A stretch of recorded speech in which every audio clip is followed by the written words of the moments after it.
ওনাকে লাল গালিচা সংবর্ধনা দেওয়া হয়নি, উপদেষ্টা বানানো হয়নি, এটা হচ্ছে ওনার প্রধান সমস্যা। ফলত উনি যেই উনার উনার অন্যতম প্রধান চারিত্রিক জায়গা হচ্ছে উনি অত্যন্ত ইগোটিস্টিক্যাল একজন মানুষ। তো আপনি এই ইগোটিস্টিক্যাল মানুষজনকে আপনি ইজিলি স্টার করতে পারবেন। আপনি ধরেন তাকে যদি বলেন যে আপনাকে খুব সুন্দর দেখাচ্ছে, সাথে সাথে উনি জামা কাপড় খুলে ফেলবেন। তো এখানে আমার আসলে বেশি কাজ করতে হয় না। অনেকে আমাকে জিজ্ঞেস করেন যে আপনি কি করেছেন, হ্যাঁ আপনি নিজে কতখানি কাপড় খুলেছেন উনার কাপড় এই ধরনের ভিডিওর জন্য।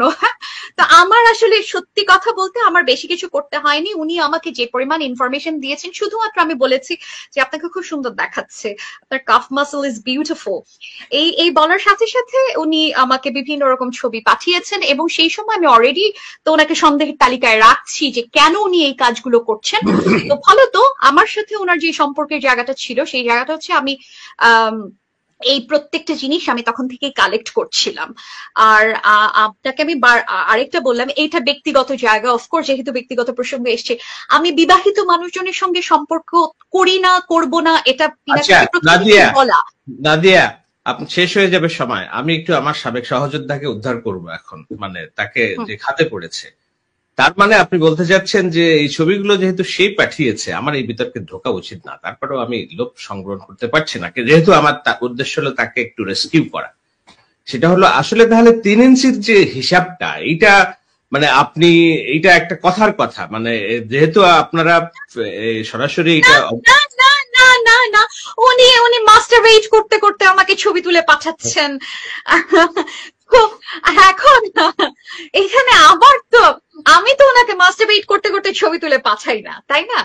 এখন এটা উনার, এই যে বললাম, শুধুমাত্র এই জায়গা থেকে আপনি বুঝতে পারেন একটা মানুষের চরিত্র, যে ওনাকে শুধুমাত্র আধা ইঞ্চি প্রশংসা আপনি করবেন, উনি আপনাকে 3 ইঞ্চি দেখায় দেবেন, এটাই হচ্ছে বিষয়। যে ঘটনা উনি ঘটেছেন, আমি ওনাকে এত দূর আমার শয়তানি জায়গাটা যেটা আমি স্বীকার করে নেই, যে এই শয়তানিটা আমি করেছি, আমি বলেছি যে হ্যাঁ you look like a Greek god. হ্যাঁ, এটা হচ্ছে আমার শয়তানির জায়গা। কারণ এবং অসততার জায়গা, আমাকে যদি কেউ অনৈতিক বলে, এই জায়গায় আমার অসততা অনৈতিকতা 100% আছে। কারণ আমি প্রথম থেকে চিন্তা করছিলাম যে এই লোকের অন্য কোনো ইন্টারেস্ট আছে, এবং আমি এই জিনিস বের করতে চাই, এবং আমি ইনফরমেশন কালেক্ট করার জন্য যা যা করতে হয় সেই সময় আমি সেই ইনফরমেশন কালেক্ট করছিলাম। সো এইটাকে আপনি কনটেক্সট ছাড়া যদি বলেন যে একটা মানুষের নিউড ভাইরাল করা, is it ethical? Not really, একদমই না, 100% না। সেটা ছেলে হোক মেয়ের হোক, একটা ব্যক্তিগত রিলেশনশিপে কোনো অবস্থাতে এটাকে কোনো রকম ভাবে আপনি জাস্টিফাই করতে পারবেন না। প্রথম জিনিস হচ্ছে, আমি ওনার সঙ্গে সেই সম্পর্কে ছিলাম না, ওনার সাথে আমি কোনো কমিটেড রিলেশনশিপে ছিলাম না, আমি ওনার কাছে কোনো কিছু প্রতিজ্ঞা করি নাই, এবং এটা উনি নিজ থেকে আমাকে দিচ্ছেন। সেখানে আমি ওনাকে একবারের জন্য বলি নাই যে আপনার ছবি আমি কখনো বাইরে বের করব না। এবং অন টপ অফ ইট, এই জিনিসটা আমি এতদিনও ধরে রেখেছি, যতদিন পর্যন্ত আমার মনে হয়েছে যে না, যত যা ইন্টারেস্ট থাকুক, তারপরও বাংলাদেশের জন্য কাজ করছে, তারপরও he is doing something for the country.